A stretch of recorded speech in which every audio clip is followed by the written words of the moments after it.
So I have this game named, well, it doesn't really have a name yet, but I want to add multiplayer to it. But that's kind of hard, and I got no practice. But what's a better way to get practice than to build another game? Y'all ever heard of a game called SpeedRunners? Well, if you haven't, it's a split-screen online game where you run really fast around a track, and if anybody gets too far behind or off the screen, they're eliminated. There's also pickups, like in Mario Kart, but you get the gist. I want to make a game like this. I really like the racing and momentum aspect of this game, mixed with the platforming. I don't know of too many other games like this besides Runbow and maybe Move or Die, but that's a little less similar. And I realize there's other party games that pitch you against your friends and other racing games that maybe involve cars, but this is kind of the best of both worlds. It keeps the fun of platformer type movement with the speed and close calls of racing games. I have a long history of playing this game with my friends I grew up with. It's actually astonishing that I haven't made something like this earlier, but here's my plan. For my other unnamed game, it's a split-screen multiplayer, or a split-screen medieval RTS. I have a devlog on that too, check it out. I have this great idea to add multiplayer to it. But with the way it's currently set up, it feels very daunting and complicated. And from the comments I've gotten, it seems like you guys want multiplayer too. This hasn't aged well. So, I'm not ditching the RTS game at all. That's not what this devlog is. It's really meant to be more of a test project for multiplayer. But I do like the idea of this game, hence the devlog. If you're familiar with SpeedRunners and have an idea that you think would have been a good addition to the game, let me know in the comments. So, what I've been working on here is very new, just a couple days. I haven't done a ton with multiplayer, but I have the basics set in. The new Unity networking solution is called Networking for Game Objects. If you're curious about it, I suggest watching either CodeMonkeys or TerraDev's video series. They're both packed full of information and amazing. I use those as I'm developing this. I won't be diving in too heavily on how I'm setting everything up, because it's basically just the same as those guys do it, just rather my solutions to the problems I run into. And speaking of problems, my voice went really high there, the jump animation was the only thing that was being networked. At first when I was testing out the multiplayer and following all the tutorials, everyone was just like, add the network animation script and everything will be happy as can be. No, not everything was happy as can be. I messed around with this for far too long and tried a bunch of different things, because initially I thought that because the jump was a trigger and that's the only thing that was showing up, and the run wasn't a trigger, that made me think that everything was supposed to be a trigger. So I changed all my animations to try and work around triggers, did a bunch of research to try and figure out, well, how am I going to get my run to be a trigger? Because that's the only thing I can access in the network animation class. But it didn't end up changing anything. Then I thought it was because of the scripts on the other networked players. Of course, that was it. I happen to skip through tutorials sometimes and don't get all of the crucial bits. I went back later and watched more tutorials, fully this time. So I just needed to add this one line of code. And luckily, after many hours of frustrating tests, the animations on both clients, client and server, were working. And honestly, I changed a lot of things over and over, and eventually it started working. So this is mostly just a guess, but it's like a 80% guess. So I'm mostly sure, Don't judge me. You see what I mean about how multiplayer games are weird? It's like I'm trying to build a game, and I know how I want all of the pieces to work together. Like, when I press jump, my player jumps. But then you add multiplayer into the mix, and all of a sudden it's like you're managing 100 different projects, each with their own unique way of interacting with each other. At least that's what it feels like. I don't know. Give me your thoughts. When I first started with this idea, obviously I was going off of SpeedRunners, but I wanted to do it in 3D. I think graphically there's a bit more in my control when it comes to 3D. In 2D games, you have to be the artist when it comes to everything, and I feel like there's less assets and universal animations at my disposal.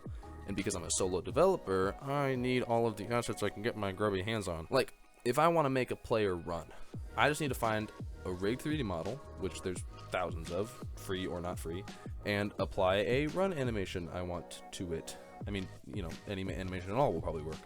But if I had a 2D character sprite, it's not just as simple as finding an animation online. Sure, I could, rig the 2D character with all the cut out limbs and such, but I don't think those type of games look as good as like hand animated 2D animation.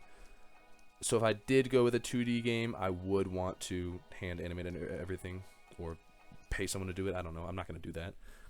And also when it comes to screen space effects, I love all the additions that I get with 3D, like fog, outlines, depth of field, lighting, just to name a few. Love those. So that's why I went with 3D. For the movement, it's really just a basic platformer movement at this moment. I don't have wall jumping yet, but the character just moves with the normal of the ground. If you don't know what a normal is, it's basically just the direction of the face of the geometry. When I'm moving my character around the scene, I have a check to see what direction the ground is facing, and then I move perpendicular to it. Luckily, I'm only moving in 2 dimensions, so it's a little bit easier. There's also some quality of life movement additions, like detecting if the player jumps a little bit before they hit the ground, then just make them jump when they hit the ground. And another one is what a lot of people call coyote time, which is just giving a couple frames of available jump time after the player leaves a surface without jumping. So they don't feel quite as scammed when it comes to timing jumps off of platforms. The sliding then came after, which I just added some drag to the character so they would slow down faster, and then I shrank the collider of the gamer. So far, all of this movement and jumping is under the ceiling of dynamic rigid bodies, which means that gravity and other interactions have an effect on the character. This allows me not to have to code things like stopping the player when they collide with walls, or force. I don't know, I can just use rigidbody.add force. But when it comes to grappling, unless I want it to behave exactly like physics would, I need to change some things. I'll show you what I mean. I'll show you what I mean. I'll show you what I mean. I'll show you what I mean. Here's what I mean. I'll show you what I mean. I started the grappling physics by just snapping the player to the position of the grapple point. Really easy beginnings. I extend the grapple point out at a constant speed until it reaches a surface that is grappleable. Is grappleable a word? Probably. And then I want to add the physics part of the grapple. And here's where things got a little bit more complicated. So, when you grapple from a standing position, I want the player to move forward at a constant rate while remaining grappled to the surface. I set up a hinge for the player to rotate on when grappling, so it's a nice circle that they move around. One problem, when the player grapples from a standing position, they can't move forward unless the circle is smaller to avoid collision with the ground. So, to combat this, if the player was standing on the ground, I just move them up, closer to the grapple point at the start of their grapple. A couple things with this I didn't really like. The snap at the beginning of the grapple looked pretty whack. Didn't enjoy that one too much. And also, there was some bounciness on the hinge joint. I don't know why this was, but I'm assuming it was just because I was changing the position of the player instantly, and the physics had to catch up. There's no bounciness on variable on the hinge joint, so I don't know, I couldn't change it or anything.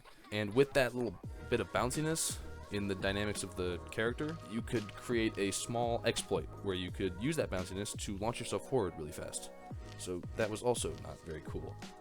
I also tried adjusting the length of the grapple dynamically, but that ended up being pretty funky too. Didn't really like the look of that. So working with this dynamic movement of grappling just didn't feel or look very good in my opinion. So then I wanted to try out a kinematic approach. When a rigid body, in this case the player, is kinematic, the only thing that can affect it is code. So I needed all of my movement without all the physics collisions. Ditched the hinge joint and started the same way.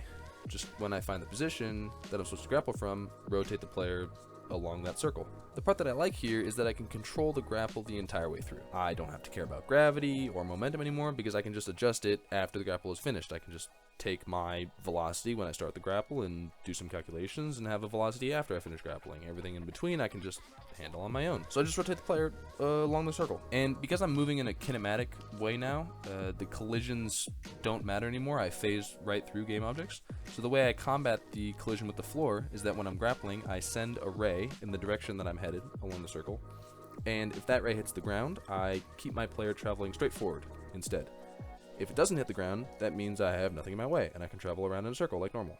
Easy peasy. There was a bit more of an adjustment period for all of the parameters, but after a while it was looking exactly how I wanted to. All the swings felt natural, the ground was being avoided, the player was still able to keep momentum. This approach is kind of like faking a physics-based game, but just the grapple part. Like I said in the beginning, this is not meant to overshadow or replace my current existing work on my RTS game.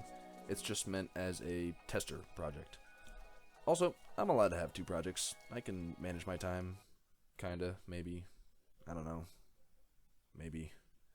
Anyways, if you enjoyed, consider liking and subscribing. It helps with the algorithm. Yeah. Have a great day. Peace.